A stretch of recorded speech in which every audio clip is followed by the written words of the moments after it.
Hello, everyone, and welcome to the What is Crypto podcast with your boy, Nye. I got a question for you.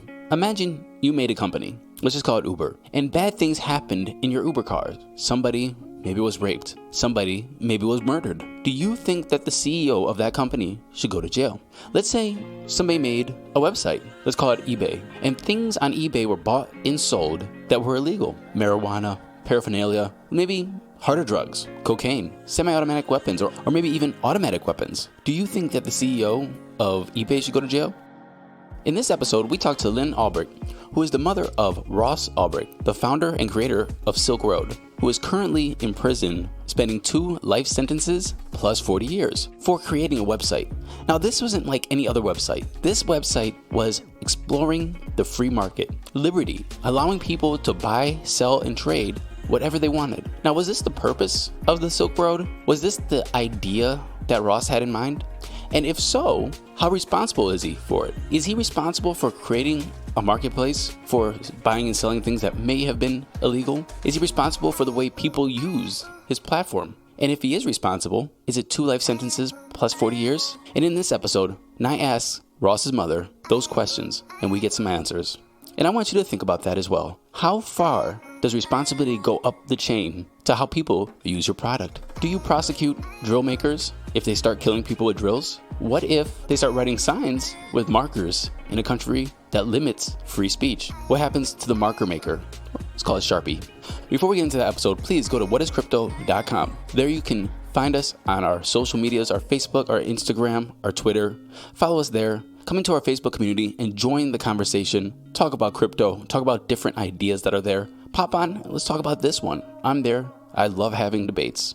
And wherever you are listening to this podcast, iTunes, SoundCloud, Stitcher, Spotify, make sure that you're subscribed and leave us a rating and a nice comment. It helps people find us better, puts us on the top of the charts, and allows people access to this content and allows us to get our voice out.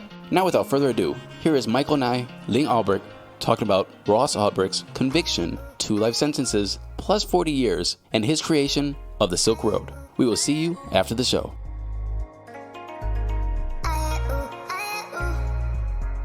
Awesome, Lynn. Welcome to the show today. Can you start off by giving your full name? Lynn Ulbricht. And how would you describe yourself? Well, my identity as of 6 years ago when Ross was arrested is Ross Ulbricht's mother, but I'm also what you might call the CEO of freeross.org, the effort to have him be released from prison and from a double life sentence plus 40 years without parole for all nonviolent charges. And in your own words, what is Bitcoin? That's interesting because I've addressed this in talks where, I've said some people say it's a scam, some people say it's a store of value, some people say it's money. And I go with what Ross says, which is Bitcoin equals freedom. And I think the basic philosophy and what Ross was all about with Bitcoin and really giving it its first proof of concept is that it opens up monetary freedom for people all over the world. And I think that's what Bitcoin really is. Let's start off by just giving our audience and my audience a basic overview of your son's story and the Silk Road. When Ross was 26 years old, became basically on fire for freedom. He got involved with the Ron Paul campaign. He brought Ron Paul to Penn State and began diving into Austrian economics and became passionate about all of this. And in fact, turned down a scholarship to Cornell to pursue his PhD, which at the time I'm like, what are you thinking? But he said, I'm just not passionate about that. This is what I'm passionate about. And he wanted to bring that message of free markets and actually the potential for monetary freedom of Bitcoin to the world or to people and have them have an actual experience of it.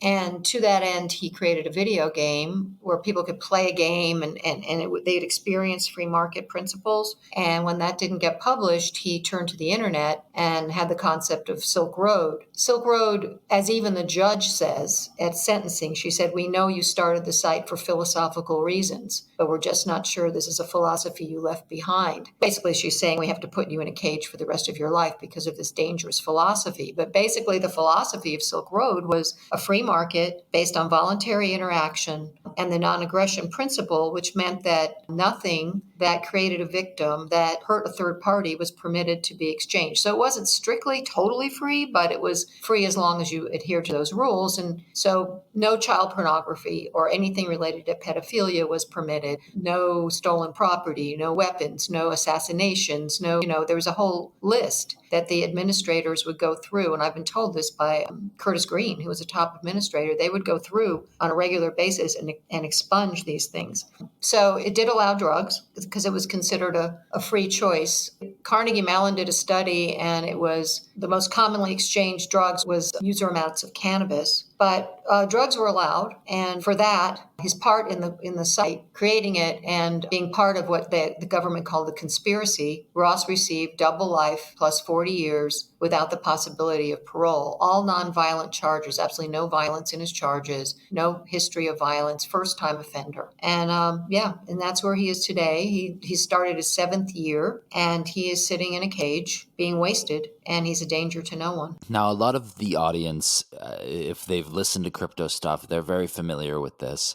But we also have a big part of the audience, and really who I'm trying to target here are people who aren't familiar with crypto. It's a challenging story. I can't imagine how hard it is for you. I'll share a little bit about my relationship with the Silk Road later in this interview. But can we dive into what is the Silk Road and like what was your son's actual involvement with the Silk Road? Yeah, well, we have something up on our website that goes into real detail. It was called Railroaded, but it's been condensed, and now I think it's called The Real Story. It just got put up, Silk Road, The Real Untold Story, and it's based on the public record, and it talks about Silk Road and what it was. And it was a website like eBay. It had books and electronics, and people exchanged, garden tools, art. But as I said before, also there were illegal things. I've been told by actually Kevin McKiernan, who's very involved with medical cannabis, that parents of children who had life-threatening seizures and could get CBD on Silk Road when it was taken down were panicking because they couldn't get it. There was raw milk. There was, it was what people chose to exchange that didn't hurt a third party.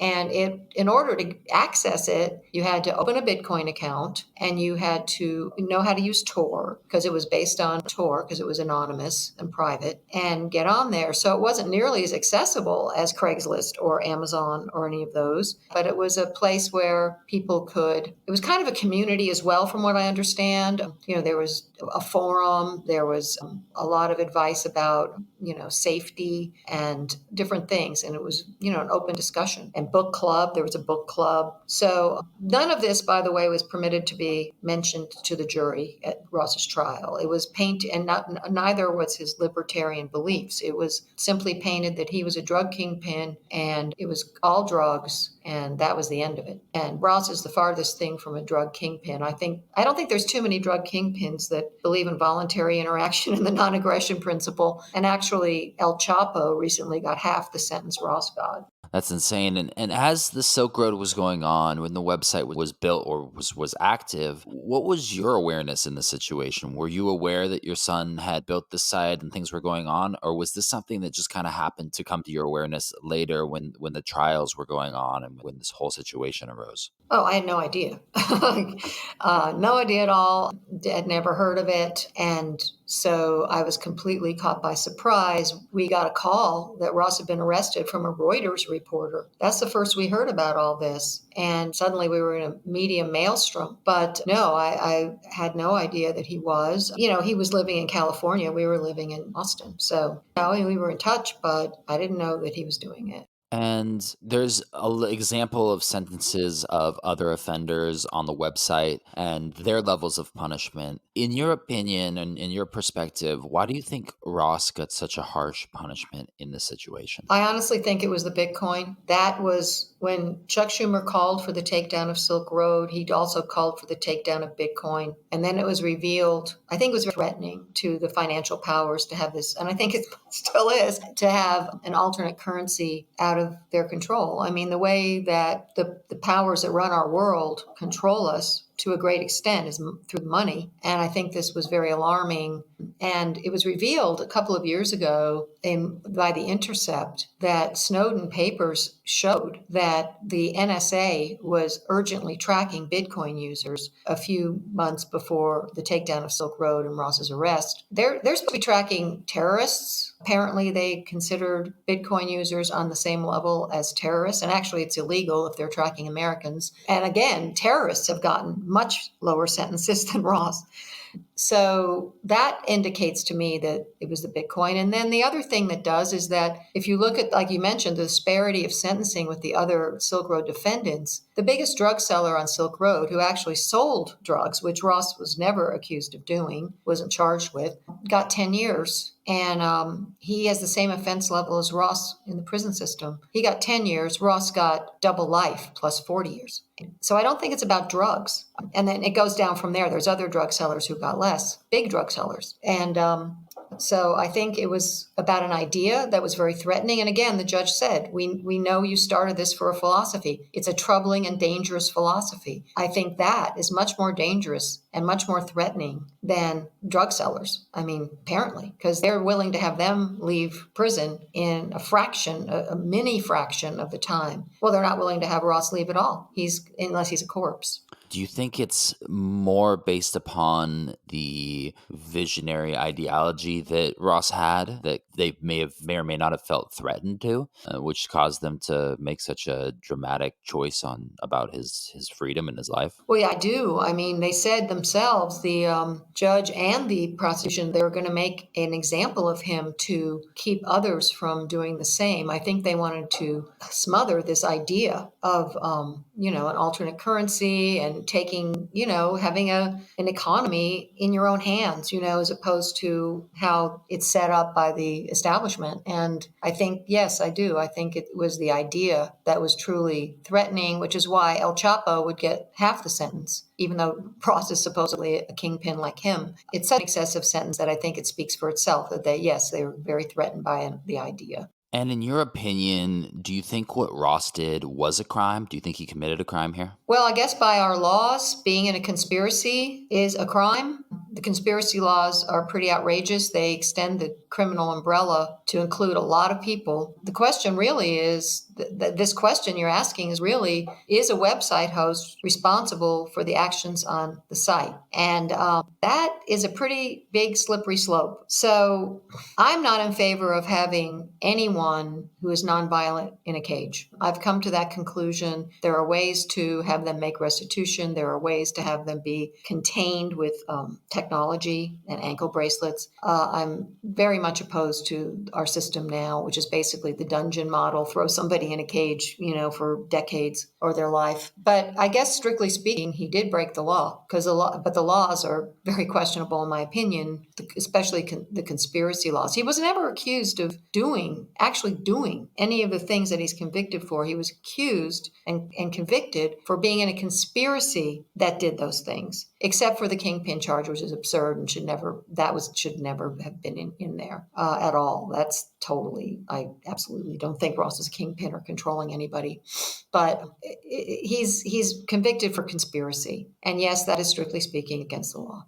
What is the next couple steps process for you in getting Ross out of jail and making sure that he doesn't spend the rest of his life there? Yeah, well, Ross's hope right now is that President Trump will see that this sentence sets a horrible precedent for excessive sentencing, that it's in direct opposition to the Eighth Amendment, which is against cruel and unusual punishment, that it needs to be addressed and it needs to be fixed. We're not asking for a pardon. Ross admits he created the site, was involved to an extent, and he admits that and regrets it. But so we're not asking for a pardon. He's not asking for a pardon. He's asking for a commutation of his sentence, which is outrageous. The sentence is draconian. It's not what should happen in the United States for a nonviolent first-time offender who's 26 years old for something he did when he was 26. It's like he's 35 now.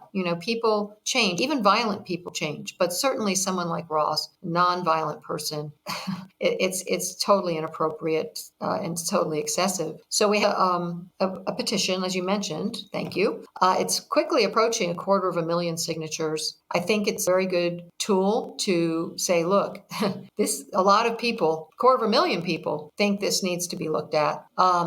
We are, as you mentioned, also, I'm going to conferences. We're making connections with people. If anyone has any political connections that can help me get in touch with President Trump or any of his people, or even people at a state level, legislators, we're putting together support. We're trying to have gather support that can add weight to what we're asking for. And just ask people, please sign the petition and share it. It's at freeross.org, or you can go to freeross.org/petition and go right there. We are also asking people to show up at President Trump's rallies that are happening. They're going to be happening a lot all over the country. We've already had Free Ross supporters be a presence in New Hampshire, Florida, Texas, and now Pennsylvania is in a week. And if anybody's in Pennsylvania, please go to our event page on our Facebook page, or there's a Discord. We're on Discord as well. And participate. We want the president to see that there's a movement, which there is, behind his commuting Ross's sentence, that it's the right thing to do, and a lot of people would support that. And then finally, this is so expensive. I just got a lawyer bill for $19,000 yesterday. It's like it's just a lot of money that's necessary, but it's extremely expensive. I'm sure a lot of your listeners have made a lot of money with Bitcoin thanks to Ross's vision. At least a lot of people tell me it's thanks to Ross's vision, that Bitcoin would not be what it is without his vision. And if you can help us, I need help. I need help to keep going. And you can go to our freeross.org donate page, and there's you can donate crypto, you can donate dollars, checks, whatever. It's one of the ways the government crushes people. It's hard to fight them. They can they have unlimited money, unlimited people, and we don't. We're just basically a family and friends. So and supporters who stepped up, but we're small. And so any help with any of these things, or any ideas, there's a lot of smart people in your audience. Any ideas, there's an action page on freeross.org with suggestions, but also you can always contact me. At the bottom, there's a footer at the bottom of every page. You can email me. I check my email all the time. So, and I'm also on Facebook and Twitter and, all that. So yeah, there's lots of ways to help, little ways and big ways, and we'd just be grateful for any of it. Awesome, Lynn. Well, I appreciate you coming on the show today to chat with us a little bit about the situation. Oh, yeah. Thanks for having me. Of course. And for everybody that's listening, go sign the petition. I've signed it. All of my podcast partners have signed it. This is something that's near and dear to the community and is really, really important. So please sign that. Can I say one other quick thing? Sure. I realized talking to people at conferences that Ross is sort of legend. He's kind of an abstraction. It's like, oh yeah, or sort of back in the history, especially a lot of the new people. And I just want to emphasize, he's real. He's real. He's my son. I see him. I just saw him on Saturday. He's a real flesh and blood person who is fighting for his life and has a lot to give. He's got tons of ideas. He's just brimming over with all these ideas he wants to pursue. He has a lot to contribute.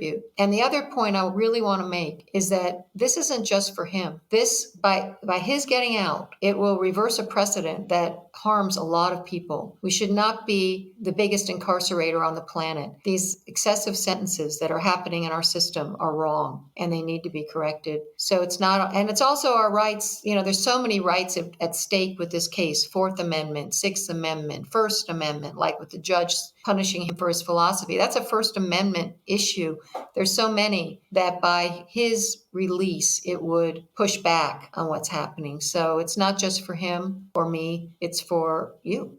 Yeah, it's important. It's really important. And I think the final question I have actually kind of feeds off of that, changing around the laws, and not even just changing around these amendments, but prison reform. It's something you mentioned earlier in the interview. It's something that you feel, from what I can tell, very passionate about. What do you think this prison reform should look like? Yeah, I am passionate. It's hard not to be when not only I see my son, but I get to know the families. I've been going to the prison regularly for 6 years. And what especially gets me is the children. They come in so excited to see in my case, it's usually their father, so excited and climbing all over them and hugging and then they are torn away and have to be separated. And these are nonviolent people for the most part that I'm talking about. And families are falling apart. And these children are statistically proven that they're going to end up in prison. So it's hard not to be passionate about it. And Ross and I both would continue to work to help those people, even when he is released, which I fervently believe he will be.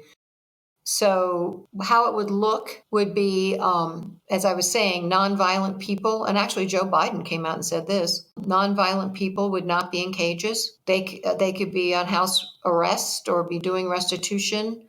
Drug offenders, nonviolent drug offenders, which make up over 60% of the prison population. The drug war is fueling mass incarceration. Wouldn't be in there. It would affect the economy, and a lot of people would lose their jobs and a lot of money, because there's a lot of money being made off of these human beings, which to me is human trafficking. But in any case, that would stop. Private prisons would no longer be allowed to make a profit off of human beings. There's a lot of things, and there'd be a reversal of the Third Strike Act, which is a very evil thing, where your third strike automatically gives you a life sentence. Ross had friends when he was in Florence who were there for life on their third strike, one for marijuana and the prisons in Colorado, one for a residue on a dollar bill. And I know these guys' families, and I've met some of them. And this is an evil thing. The First Step Act was a good first step, as it said, and it did change the third strike to 25 years instead of life, but it wasn't retroactive. So the guys who were in there that Ross knows, because it was before the First Step Act, still get life, which is insane. It's like saying slavery is bad, so we won't do it anymore. But so sorry, you're already a slave, so you're going to stay a slave. It's insane. But that's how it's written now because of obstruction in Congress. So there's so many things, and clemency, that's the other thing. I think that the clemency from the executive branch, from the president, should be in the president's hands, not in the Department of Justice, who are the people that put people away. Heard of so many people who've submitted a petition to the Department of Justice and it just goes into a black hole. It's just a bureaucratic black hole. That's another thing that criminal justice reform people are working on very hard, and to, have more pardons and commutations. So there's a whole list. There's tons and tons that needs to be done to stop the United States from being the biggest incarcerator on the planet, which is a human rights outrage and tragedy, and also a national disgrace. It's just horrible. So yeah, I'm very, very passionate about it. I'm trying to help other prisoners as best I can. I'm pretty stretched. But, right now I'm actually going to write a letter on behalf of one who we're hoping he can get his sentence changed from life, and just do what I can, help them put up petitions and that sort of thing. It's a terrible, terrible situation. I can't imagine the struggle that you've been going through, and I appreciate you taking the time, Lynn, to come on the podcast. And like I said to all my listeners, guys, go sign the petition. If you're pulled and moved by what Lynn has shared on this podcast, reach out to her, support her in whatever way that you can, whether it be financially, whether it be with more exposure, or at the very, very least, go sign the petition. It would mean a lot to her. Thank you. Yeah, sign and share. Twitter, Facebook, all that. Please sign and share. Thank you.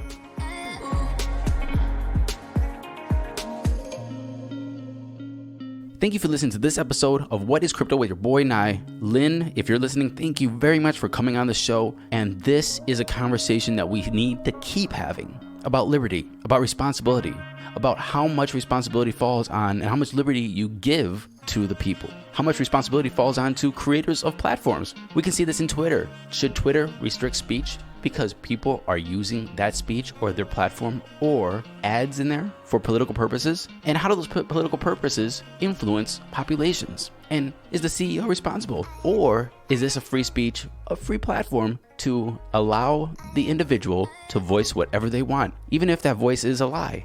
There's so much to unpack with this topic, with liberty, with information, with internet, with platforms that I don't know if it's going to ever stop, but we need to keep having this conversation. In this week's Do Your Own Research, I want you to have that conversation with somebody. I want you to talk about either the Silk Road or something more contemporary. YouTube banning certain ads. Twitter making the stand that they will not allow political ads for 2020. Is this freedom of speech? Is this restriction beneficial for society? For your Do Your Own Research today, I want you to have those conversations. Come to the What is Crypto podcast Facebook page. Tell us your opinions. Again, thank you for listening, and we'll see you in future episodes of What is Crypto with your boy Nye.